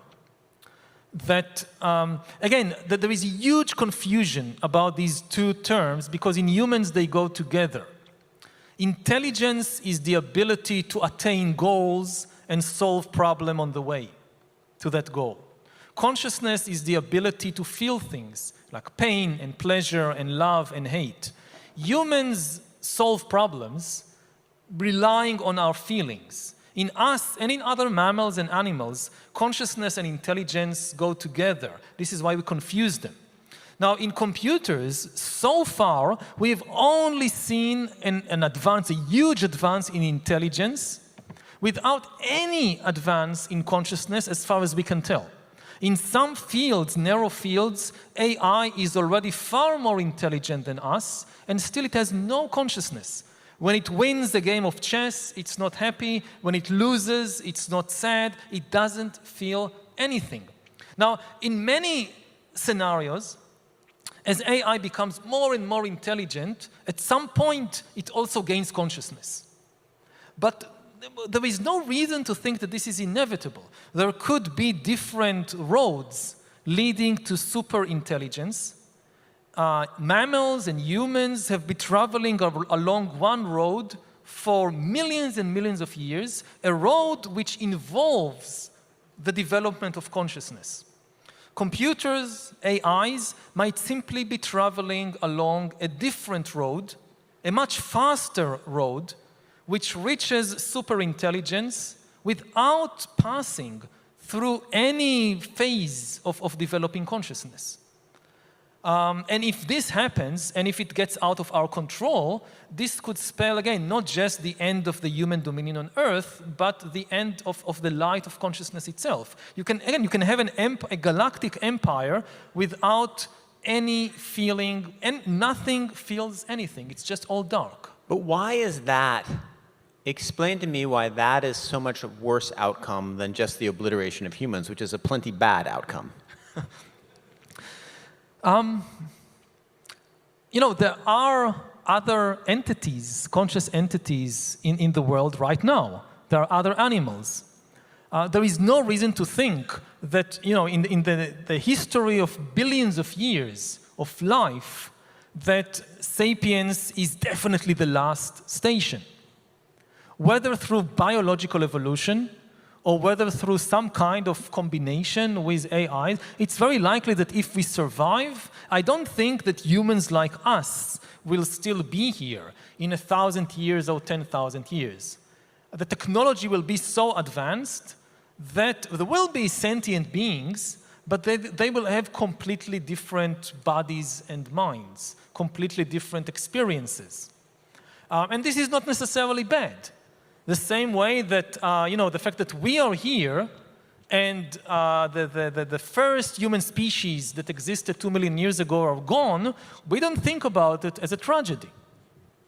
And most people, at least with regard to their children, they hope that their children will be, at least in some way, a bit more evolved than them. But to think that this will be completely wiped out, that there will still be intelligence, but no consciousness at all. I think that intelligence is really overrated. The really important thing in life is consciousness. It's not intelligence. Intelligence enables us to do different things, but ultimately, it's all about consciousness. You know who's still going to be there, Yuval? These guys. Pigeons are going to be there, and they're going to speak thousands of languages. All right, let's go to some audience questions. In your last book, this is from Martin Gallardo, in Homo Deus, you began your book by arguing that humanity has, quote, has almost defeated, quote, hunger, plagues, and war. Do you still stand for that idea, or have you reconsidered your argument? I think humanity has the capacity to rein in famine, plague, and war, but it depends whether we actually do it, depends on our decisions, and we have been making some terrible decisions over the last 10 years, which is why we are seeing the return of these calamities, of these conditions. We are now on the verge of a third world war, which, if it happens, is also likely to be accompanied by famine and potentially by plague. And the key thing to understand is that the decline, for instance, of war in recent generations was not the result of a change in the laws of nature. It was not some divine miracle. It was simply humans making good decisions and building good institutions. And if we start making bad decisions and neglecting the institutions that preserved peace, then war returns. This question is from Hamad Alavi. There is growing concern regarding the impact of AI on employment, particularly for low-skilled jobs and low-income communities. Considering the rapid advancements and uncertainties associated with AI, what strategies or measures can be implemented to alleviate these negative effects? The safest thing is to slow down. I think that humans and human societies are extremely adaptable, but in order to adapt, you need time. So, if 10% or 20% of people suddenly lose their jobs, this is a huge political crisis. If it's kind of more drawn out over several years, we have time to adapt. And the most important thing is what happens on the global level. Because when I look at the country like the United States, for instance, I'm not so worried. I mean, many jobs will disappear in the coming decade or two. Other jobs will emerge. The big question is whether people will be able to retrain themselves to fill the new jobs. And for that, they will need support. And the countries that lead the AI revolution, they will have immense resources to support the retraining of the population, and also to support those members of society that will not be able to go through the transition. The big problem will be in other countries that might face complete economic collapse and will just not have the resources to retrain their workforce and to adapt to the new AI economy. What do you think of the premise of the question that AI will affect employment, particularly for low-skilled jobs in low-income communities? People argue both sides of that. I'm not sure. There are good reasons to think it will definitely impact also kind of high-income jobs, accountants, lawyers, doctors, coders, engineers. There is no reason to think that it will focus specifically on low-income jobs. I think it's probably going to wipe out media CEOs and historians first. This is from Mike Sexton. My favorite thing about your historical writing is that it has implications not just for how we live, but how we should live. If you were a lifestyle guru instead, what message or recommendations would you have for your audience? I'm not a lifestyle guru, so I don't know. As most of you know, this man meditates 2 hours a day, takes a month-long retreat. You are a lifestyle guru. Yeah, but I don't tell all people to do it. I know that it works for me, but I know it doesn't work for other people. If for somebody else, it's better to take a hike in the woods. So do that instead. The idea that meditation works for me, so it must work for all people. It's not. Yeah, I tried a month-long silent retreat and didn't work for my employees and my 3 kids. How do you think AI and disinformation will impact minority rights, especially for those in the LGBTQ+ community? Ooh. Again, it depends on our decisions. It's not deterministic. It can work both ways. For my own life, I know that the internet and social media has been wonderful in many ways to the LGBTQ community. I met my husband 22 years ago in one of the first social media websites for gay people in Israel, which was, again, it was really a revolution. Because if you think about minorities in history, there are 2 types of minorities. You have concentrated minorities and you have dispersed minorities. And concentrated minorities, you think like Jewish communities. So if you're born a Jew, let's say in Europe in the Middle Ages, then there aren't many Jews around, but you're surrounded by them. You're born into a Jewish family, in a Jewish neighborhood, in a Jewish ghetto, in a Jewish community, you know lots of Jews. So you have no problem finding other Jews. But for instance, I was born in Israel in the 1970s. I grew up in the 80s and 90s in a very homophobic society. And I wasn't born in Tel Aviv. I was born in a small suburb of Haifa. And I didn't know anybody who was gay. And this is a dispersed minority. Most gay boys are not born to a gay family in a gay community. Sometimes it happens, but it's very rare. So the first question you encounter is, how do I find the others? Again, a question that Jews don't have to deal with, but gay people had to deal with throughout history. And then the internet came along, and to a large extent solved the problem. That suddenly it became very easy, or at least much easier than before, to find each other. So, I often criticize, and in the book there is a lot of criticism of information technology and social media, but they also have enormous positive potential. Could extinguish the light of the universe, but good for the gays. All right.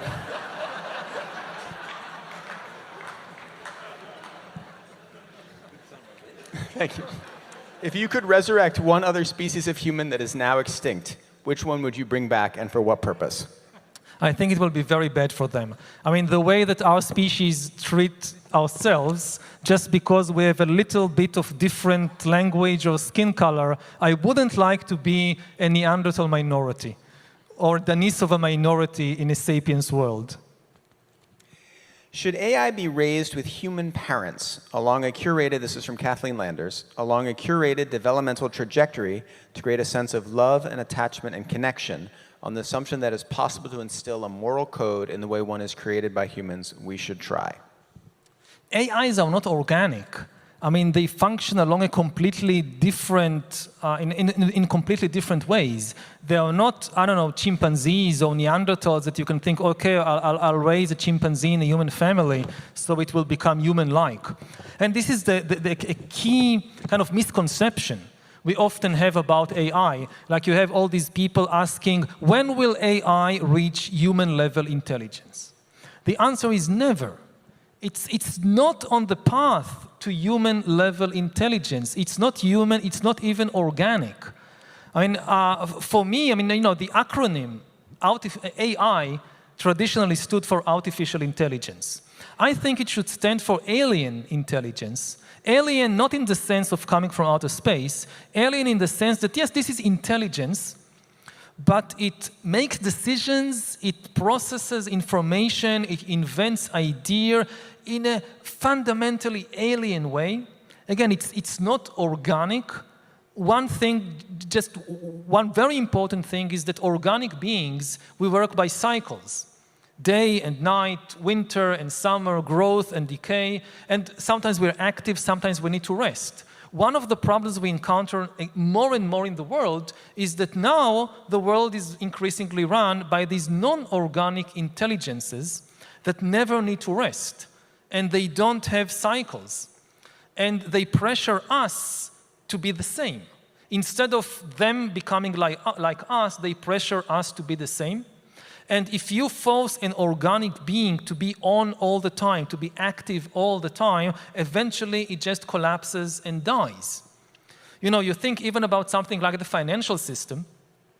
So traditionally, the financial system is an organic system which sometimes take breaks. Wall Street the market is open only, I think, Monday to Friday, 9:30 to 4 o'clock in the afternoon, that's it. Weekend, it's off. Christmas, it's off. And this is good for human beings.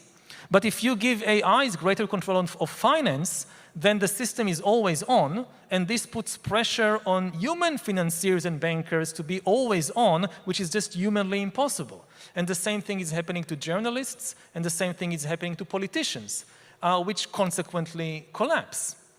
And I often say that the most misunderstood word in the English language, at least in the United States, is the word excited. That people overuse it as a good thing. Like they meet you and they say, oh, I'm so excited to meet you. You publish a book, oh, this is so exciting. And they think that excited means happy, but it doesn't. Excited means that like your nervous system and your brain is fully on. And if you could keep the nervous system of an organic entity on all the time, it leads to collapse. So the whole system is far too excited.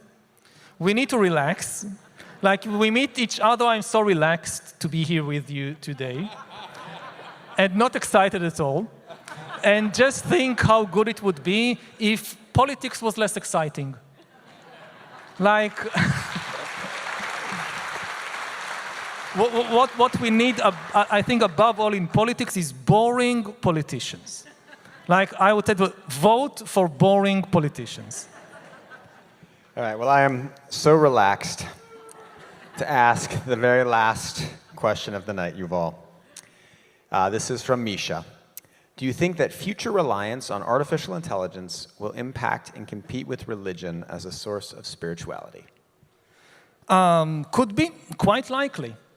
I think that, you know, many religions have always fantasized about having access to a superhuman intelligence. And suddenly we have it. Think about texts, about holy texts. the idea of the holy text is that this is coming from a non-human intelligence which is superior to us. Now, the problem with holy texts throughout human history until today was that they couldn't really talk back to us. Like, there was something in the text we couldn't understand, and the text could not explain itself. Like, what is the correct interpretation of this passage in Scripture? So you always, even though in theory, the highest authority in the religion was the holy text, in practice, a human institution grew around the holy text, and the real authority was in the hands of the people who interpreted the text. And the same way that you have today this fight in the tech world between people who believe in open source and people who believe that no, it should be closed and just a couple of experts will. This was the same with Catholics and Protestants. Like the Catholics say, no, you have the experts of the church, they should interpret the Holy Code. And you have the Protestants who believe in open source. Anybody can read the code and interpret it by themselves. But what happens when for the first time in history the text can talk back? Whether the text of the traditional holy books, you can train an AI to read every single treatise written by every theologian or bishop or thinker in the 3rd century or in 11th century Byzantium, and that AI will understand the texts of Christianity better than any human being. Would it be more authoritative than human theologians and bishops? One big question. The other question, what happens if you have new religions with texts written by a non-human intelligence? And this can already happening right now. With AIs maybe disseminating a new holy text online, which creates the kernel for the next big religion, which will have, again, a text that can talk back, coming from a superhuman, non-human intelligence. So I definitely think that some of the most interesting developments in AI will be in the field of theology and religion. And maybe it's and with a recommendation that Google and Microsoft, they should hire a few theologians because they will need it. All right, that is the perfect note to end on. Thank you so much to Politics and Prose. Thank you so much to the theater. And thank you most of all to Yuval Noah Harari.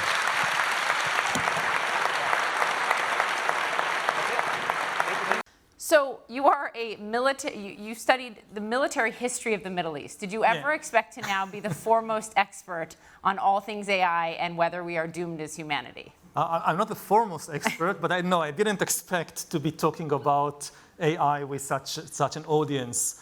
As you said, I was originally a specialist in medieval military history, and but the Middle Ages are coming back in many ways. Okay.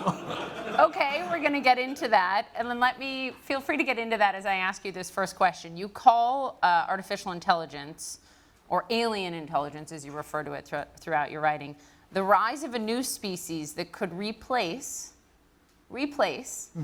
Homo sapiens. Yeah. Sapiens, your prior book. What does it mean to be human right now? To be aware that for the first time we have real competition on the planet. That we have been the most intelligent species by far for tens of thousands of years. And this is how we got from being an insignificant ape in a corner of Africa to being the absolute rulers of the planet and of the ecosystem. And now we are creating something that could compete with us in the very near future. The most important thing to know about AI is that it is not a tool like all previous human inventions. It is an agent. An agent in the sense that it can make decisions independently of us. It can invent new ideas. It can learn and change by itself. All previous human inventions, whether a printing press or the atom bomb, they are tools that empower us. They needed us. They need us because a printing press cannot write books by itself, and it cannot decide which books to print. An atom bomb cannot invent the next more powerful bomb, and an atom bomb cannot decide what to attack. An AI weapon can decide by itself which target to attack and design the next generation of weapons by itself. So this is why you argue that AI is potentially, or it sounds like you're saying is, by the way now, but you've written in the past, potentially more momentous in the invention of the telegraph, the printing press, even writing. But the way you talk about it in Nexus is that it is a baby. Yeah. Because it learns from us. And therefore, your argument is that we, especially the powerful leaders in this room, have a lot of responsibility because how we act is how AI will be. You cannot expect to lie and cheat and have benevolent AI. Yeah. Explain that. Yeah, there is a big discussion around the world about AI alignment. Okay, we are creating these increasingly super intelligent, very powerful new agents. How do we make sure that these agents remain aligned with human goals and with the benefit of humanity, that they do what is good for us? And so there is a lot of research and a lot of efforts focused on the idea that if we can design these AIs in a certain way, if we can teach them certain principles, if we can code into them certain goals, then we will be safe. But there are two main problems with this approach. First of all, again, the very definition of AI is that it can learn and change by itself. If you have a machine that can act automatically, but only following pre-programmed orders, then, it's a coffee machine. It can do something automatically, produce coffee, but it cannot decide or invent anything by itself. It's not an AI. So when you design an AI, by definition, this thing is going to do all kinds of things which you cannot anticipate. If you can anticipate everything it will do, it is by definition not an AI. So that's one problem. The other even bigger problem, that we can think about AI, like you said, like a baby or a child. And you can educate a child to the best of your ability, and he or she will still surprise you, for better or worse. No matter how much you invest in their education, they are independent agents. They might eventually do something which will surprise you and even horrify you. The other thing is, everybody who has any knowledge of education knows that in the education of children, it matters far less what you tell them than what you do. It matters far more what you do. Yeah. If you tell your kids, don't lie, and your kids watch you lying to other people, they will copy your behavior, not your instructions. Now, if we have now these big projects to educate the AIs, not to lie, but the AIs are given access to the world, and they watch how humans behave, and they see some of the most powerful humans on the planet, including their parents, lying, the AI will copy the behavior. People who think that I can run, say, this huge AI corporation, and while I'm lying, I will teach my AIs not to lie, it will not work. It will copy your behavior. One of your central arguments is that we as society writ large have focused way too much on power. And you also make the argument that some disagree with or will call counterintuitive, that more information is great for democracies because you say all information is not true information, et cetera. Most information is not the truth. Right. There's a huge confusion between information and truth. Yeah. Yes, some information is true, and you need information to get to know the truth, but generally, the truth is a very, very small subset of most of the information in the universe. So if we are focusing too much on power, and that's a very important distinction, you say this is why we have failed as people largely to answer actually the biggest questions of life. If we can be more productive, we can be richer, we can have stronger militaries. But many of us can't answer the question, as you write, who are we? what should we aspire to, and what is a good life? Essentially, we are accumulating power, not wisdom. Yeah. How can we change it? And that's the big problem of human history, for thousands of years. We are extremely good in acquiring more power. Again, this is how we transform ourselves from an insignificant ape in East Africa into the ruler of the world. We can fly to the moon, we can split the atom. But we don't seem to be significantly happier than we were in the Stone Age. We don't know how to translate power into happiness. Again, you look at the most powerful people on the planet, they don't seem to be the happiest people on the planet. So there is a very... Do you want to ask them? There are many of them. I'm not necessarily referring to the people in this room. I want to clarify, I don't think there is a contradiction between power and happiness. Okay. I don't think that as you acquire more power, you necessarily become miserable. No. But there is no... It can go together, but it doesn't necessarily go together. Okay. And as a species, we have not been particularly good in translating power into happiness or even into knowledge and wisdom. Again, we tend to confuse intelligence with knowledge and with truth. But we are the most intelligent species on the planet. We are also the most delusional species on the planet. And destructive, you argue. And self-destructive, yeah. The kind of things that people believe, no other animal on the planet will believe such nonsense. Like? Except, if I look at my own country, like, you would not find any animal that believes that if you go and kill other members of your species, you will be rewarded after death by entering paradise. No chimpanzee will believe that. No horse would believe that. No wolf will believe that. Millions of people believe that, and they believe it so strongly that they actually go and kill people in the expectation that as a result, they will be rewarded in paradise with whatever.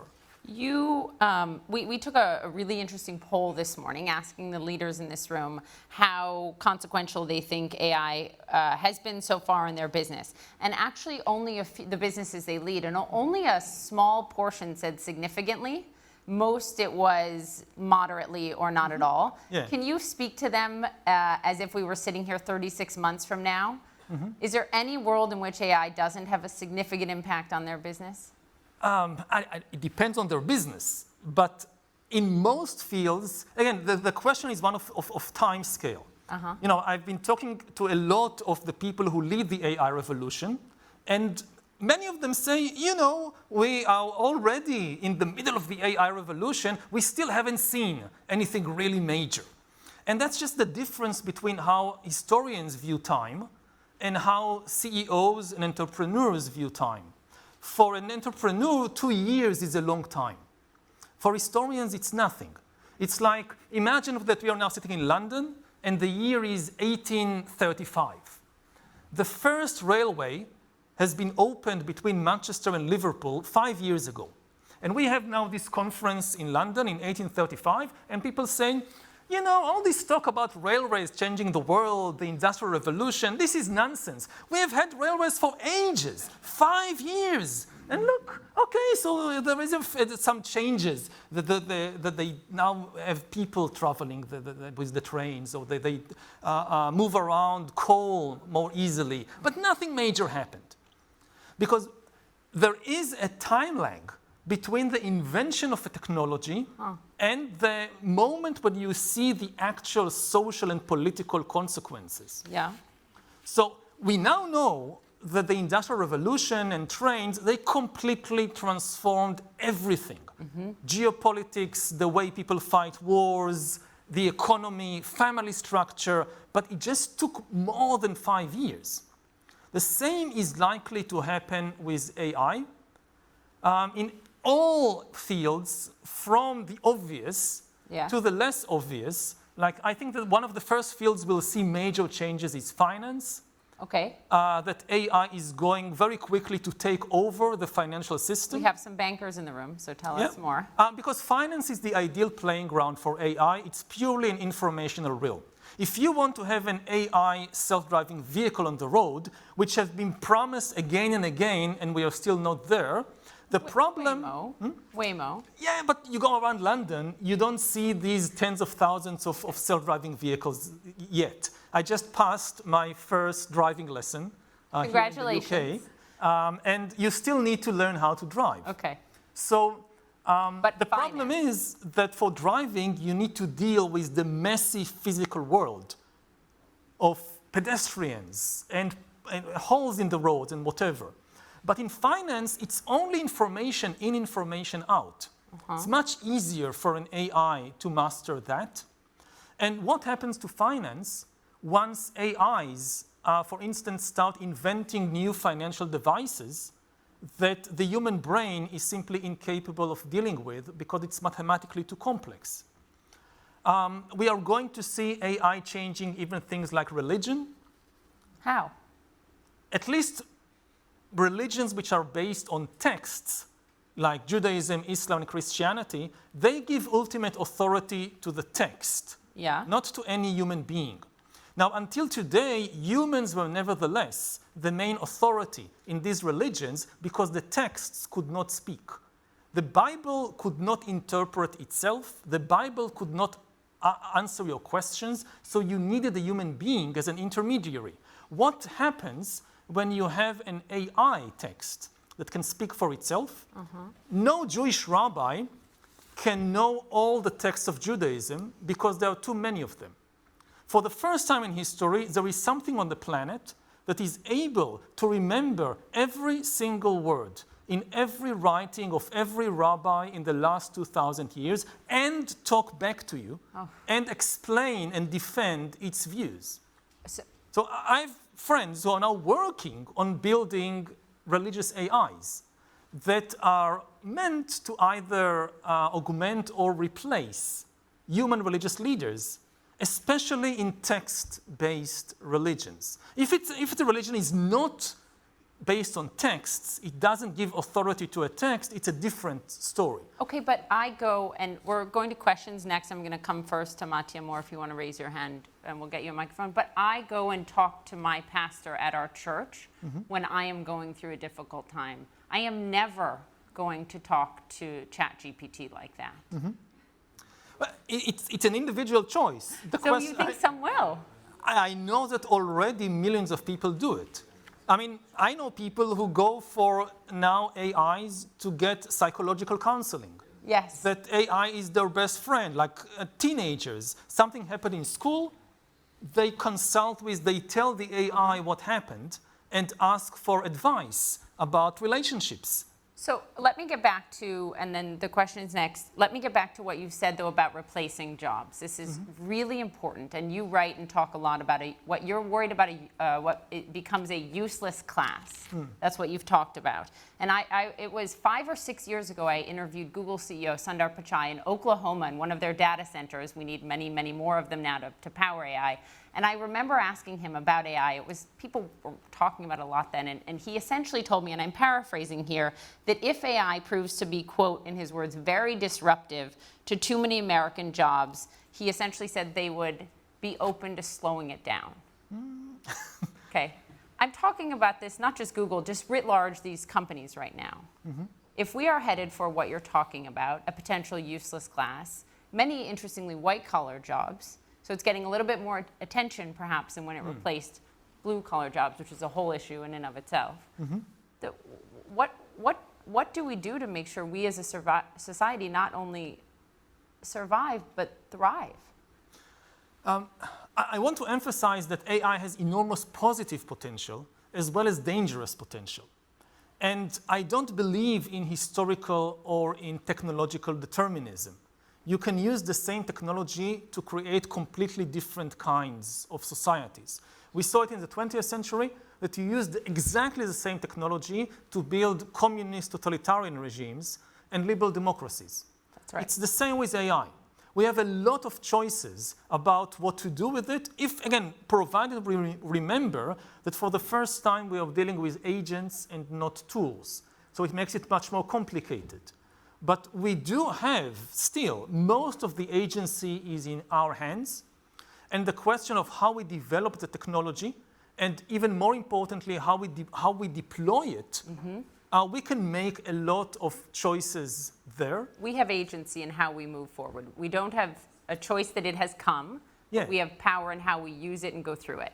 Absolutely. The main problem is that now the companies and countries that lead the AI revolution has been locked into an arms race situation. So even if they know that it would be better to slow down, to invest more in safety, to be careful about this or that potential development, they are constantly afraid that if we slow down and they don't slow down, they will take over the world. So let's get to some questions here. Mattia Moore with Emotion Network. Hi, yes, right here.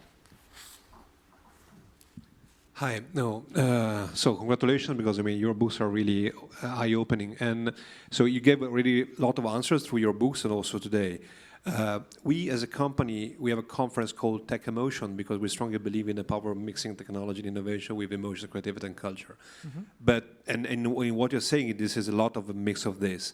So what I think it's really interesting what you are saying about also the effect on religion, the effect on the soul of the people, and this is also related to what she was saying about the purpose of the life of the people that is going to be destroyed or changed a lot by AI, by all these innovations. So how do you think it's possible to get a future where people is going to be more satisfied and more happy and also find more purpose in what they do with the difficulties that this world is changing? So I know this is a big question, but I think that is the most important thing in our life, much more than business, but more than anything else. Yeah, so it's a very big subject. The most important thing, I only have time to talk about one thing, so the most important thing is that we need to solve our own human problems instead of relying on the AI to do it for us. And the key problem is the problem of trust and cooperation. At the present moment, trust is collapsing all over the world, both between countries and within societies. And the hope that, okay, humans can no longer trust each other, so the international system and the trade system and everything is collapsing, but the AI will save us, no, it will not. In a world in which humans compete with each other ferociously and cannot trust each other, the AI produced by such a world will be a ferocious, competitive, untrustworthy AI. It's not possible for humans, as they engaged in this ferocious competition, to create benevolent, trustworthy AI. It will just not happen. So if you think about it, it's just a question of priority. We have now this big human trust problem, and we have the issue, how do we develop AI? Too many people think, okay, let's first solve the how do we develop AI problem, and then this will solve the human trust problem. It will not work. We need to get our priorities the other way. First solve the human trust problem, then together we can create benevolent AI. Of course, this is not what is happening right now in the world. Do we have one more? Yes, right here. Thanks very much, Yuval. Quick question from me. So, in human history, there's been organizing principles, and you write about that so much in your books. And there's been, in some senses, at least geographically, monolithic organizing principles, like religion and the church was one of those. But when we talk about AI, we're not talking about something that is monolithic, right? There is no the AI. This is really effectively going to be multiple plethoras of AIs manifesting themselves. Absolutely. And in that context, when you describe AI replacing religion in some sense, I think the real question for me is, when you have no single organizing principle, there is no the AI that gets developed with any kind of intent, whether that intent is benevolent or otherwise, and there's all of these competing AIs that are effectively evolving fast, what does that world look like? That's a very, very important point. I mean, the AI will not be one big AI. We are talking about potentially millions or billions of new AI agents with different characteristics, again, produced by different companies, different countries, everywhere. in the military, in the financial system, in the religious system. So you'll have a lot of religious AIs competing with each other. Which AI will be the authoritative AI rabbi for which currents of Judaism? And the same in Islam, and the same in Hinduism and Buddhism and so forth. So you will have competition there. And in the financial system. And we just have no idea what the outcome will be. We have thousands of years of experience with human societies. What happens when millions of humans compete for economic power, for religious authority? It's very complex, but we at least have some experience in how these things develop. We have zero experience in what happens in AI societies when millions of AIs compete with each other. We just don't know. Now, this is not something you can simulate in the AI labs. If OpenAI, for instance, wants to check the safety or the potential outcome of its latest AI model, it cannot simulate history in a laboratory. It can check for all kinds of failures in the system, but it cannot tell in advance what happens when you have millions of copies of these AIs in the big world outside, developing in unanticipated ways, interacting with each other and with billions of human beings. So it's in a way, it's the biggest social experiment in human history. We are all part of it, and nobody has any idea how it will develop.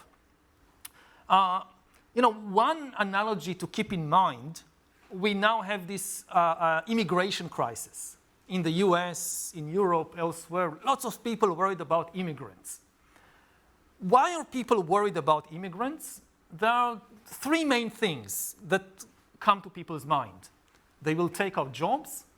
They come with different cultural ideas. They will change our culture. They may have political agendas. They might try to take over the country politically. These are the three main things that people keep coming back to.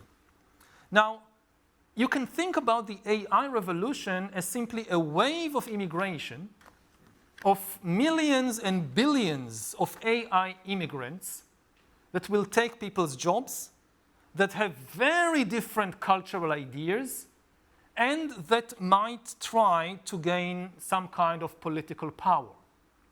And these AI immigrants, these digital immigrants, they don't need visas.